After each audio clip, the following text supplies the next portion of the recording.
L'invité de TV5 Monde au 15e sommet de la francophonie de Dakar. Bienvenue ici, nous sommes au village de la francophonie avec un invité de marque, Abderrahmane Sissako. Bonjour. Bonjour. Abderrahmane Sissako, venu présenter Timbuktu, le film événement au Festival de Cannes et qui a eu le Bayard d'Or du dernier Festival de Namur et qui va être donc projeté ici à Dakar.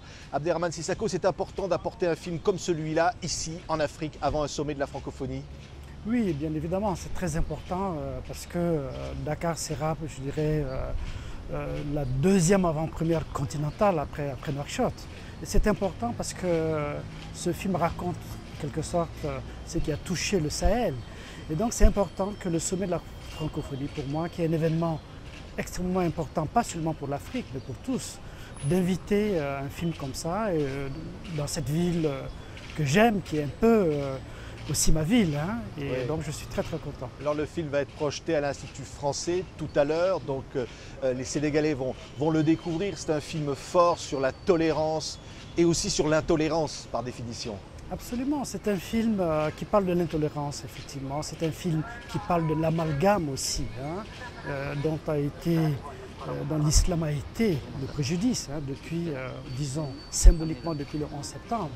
On dépeint cette religion d'une façon qui n'est pas les vraies valeurs de l'islam. Et c'est cet islam qui a été pris en otage à Timbuktu et c'est important que nous racontons la réalité de cette façon-là. Oui, ça a été difficile de tourner ce film.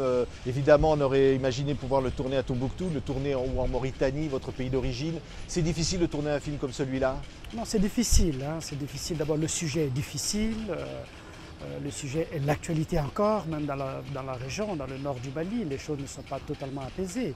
Et c'était risqué, je pense. Et ça a été possible quand même, parce qu'il y a eu un État, la Mauritanie, qui a été d'un concours extraordinaire. Hein, sans le pays, on n'aurait pas pu non seulement tourner dans la tranquillité, hein, et en assurant la sécurité des gens, mais aussi avec un soutien aussi logistique et financier qui est important, pour parler ensemble vraiment de quelque chose qui nous touche tous. Oui, on entend l'animation autour de nous dans ce village de la francophonie. Hein. La francophonie, c'est évidemment, c'est la vie, j'allais presque dire, et le thème central de ce sommet, c'est les jeunes et les femmes. C'est pour un cinéaste comme vous, c'est la vie. C'est extrêmement important. Hein. Je pense que le thème jeunesse et femmes montre, en tout cas, doit montrer combien l'Afrique est dans une évolution extraordinaire, une énergie extraordinaire, belle. Elle est portée par les jeunes, beaucoup de jeunes, même si on ne les raconte pas souvent. Elle est portée par les femmes aussi. Et pour moi, c'est très important que ce sommet qui se passe en Afrique donne un symbole aussi fort. Hein, que d'ici parte un nouveau choix, je dirais, de la francophonie, parce que c'est toute une période aussi qui s'en va. C'est la fin de mandat d'Abdou Diouf, l'ancien président sénégalais. Je dirais que c'est la fin du mandat d'un homme très important, non seulement pour son pays, mais pour l'Afrique. Mais c'est la fin aussi d'une époque. Hein, et donc s'ouvrir vers un choix, je dirais, mais ça n'engage que moi, qu'une femme soit là, à la tête de cette nouvelle francophonie, qui va être différente, hein, parce que c'est clair, elle est au-delà de l'Afrique, elle est un tout pour nous. Hein. Vous parlez de Michaël Jean, qui est candidate par le Québec et le Canada. Absolument. Et c'est le symbole. Hein. Ça pouvait être ça pouvait être une Aminata ou une Fatou ou une Christine. Mais c'est Michael Jean, c'est une femme de force, voilà, une femme qui a cette capacité de renouveler cet instrument qui nous est cher. Je crois que c'est important parce qu'à un moment, moi j'ai entendu, j'ai dit mais c'est incroyable, comment on peut aller vers quelqu'un comme Blaise Compaoré, qu'on prétend que la francophonie doit aller dans les mains d'un homme comme ça. Ça, pour faire quoi? Une éventualité que Blaise Compaoré prenne la succession d'Abdou Diouf à la francophonie, voilà, avant qu'il soit renversé. C'est terrible qu'il y ait même ces genres de pensées. Et voilà. Et parce que de l'intérieur, on sait les choses. Hein. En ce moment, c'était fini pour Blaise parce que les jeunes en avaient marre. C'est les jeunes qui ont changé. Et donc, c'est très important. C'est très important que les jeunes soient vraiment considérés dans leur vision Et donc pour moi c'est formidable qu'il y ait une nouvelle francophonie. Oui, alors on va voir qui sera désigné à l'issue donc de ce sommet. C'est important qu'il y ait un symbole, vous dites, d'une nouvelle francophonie. Qu'est-ce qu'il faudrait changer pour vous, le cinéaste? Déjà, hein, quand c'est une femme, parce que vous savez, les femmes sont absentes dans beaucoup de choses, pas seulement dans la francophonie, dans les grandes institutions on voit. Hein. On voit que les femmes ont peu de place, elles sont fortes partout, pas seulement en Afrique d'ailleurs.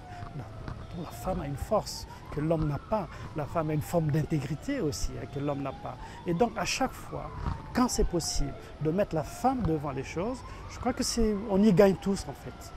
Et l'Afrique, qui est le continent de la francophonie de demain, doit être représentée, toujours sentir que la francophonie, ça se joue ici. Oui, il faut que, c'est-à-dire, ça se joue ici, il faut que l'Afrique profite véritablement de la francophonie. Il ne faut pas qu'on se sert d'elle, parce qu'on entend dans 50 ans, il y aura 700 millions de francophones, ça se passe en Afrique, oui. Mais pour ça, pour en profiter, il faut que ça soit une francophonie de l'économie aussi, du vrai partage. Il faut partager. Et je trouve formidable qu'il y ait une ambiance comme ça. Ouais. Et ça donne aussi, ça montre que quelque chose de nouveau est possible. Ouais. Ce renouvellement de la francophonie, ce sont des valeurs. Vous dites la francophonie, ce sont des valeurs avant tout? Ce sont des valeurs avant tout, mais des valeurs, je dirais, de véritable partage. Hein, parce que la richesse, elle n'est pas seulement économique. Hein, la richesse, c'est aussi la valorisation de l'autre dans son identité culturelle, dans les autres langues. Je sais que la francophonie y tient, mais il faut aller beaucoup plus fort dans ça. Une francophonie économique aussi, on en parle beaucoup. Bien sûr. Parce comme instrument de développement économique. Si elle n'est pas liée à ça, elle ne se fera pas. Hein. On peut toujours organiser d'autres sommets, on peut toujours penser que tout va bien, on peut toujours dire que la francophonie avance de façon extraordinaire, mais la réalité elle est différente. Hein. Vous prenez un taxi, même ici à Dakar, les gens parlent moins français. Ça veut dire quand même que les 10 dernières années, quelque chose ne s'est pas passé, ou les 15 dernières années, c'est valable dans d'autres capitales. Je ne dis pas que les gens doivent parler nécessairement français, ils parlent leur langue et bien, mais que ça soit un vrai outil pour les gens, parce que les langues sont extraordinaires dans ce sens. Moi je parle français, je parle anglais aussi, j'aimerais parler beaucoup plus d'autres langues, parce que ce serait une force. Oui, la francophonie que vous rêvez, c'est celle de la réconciliation finalement, d'une francophonie qui parle au reste du monde. Oui, oui, absolument, absolument, et qui joue un rôle véritablement, pas seulement dans les grands sujets, comme on dit, qui concernent l'Afrique. Oui, les problèmes de terrorisme. Voilà, les conflits, tout ça, oui, chacun peut y participer. Mais il faut une francophonie véritablement ouverte vraiment aux autres. Merci beaucoup Abderrahmane Sissako. Donc tout à l'heure, la projection de Timbuktu, votre dernier film événement ici, soutenu par TV5 Monde qui en est le coproducteur. Nous sommes au village de la francophonie. On se retrouve demain avec d'autres invités avant le grand sommet de la francophonie. Merci. Merci.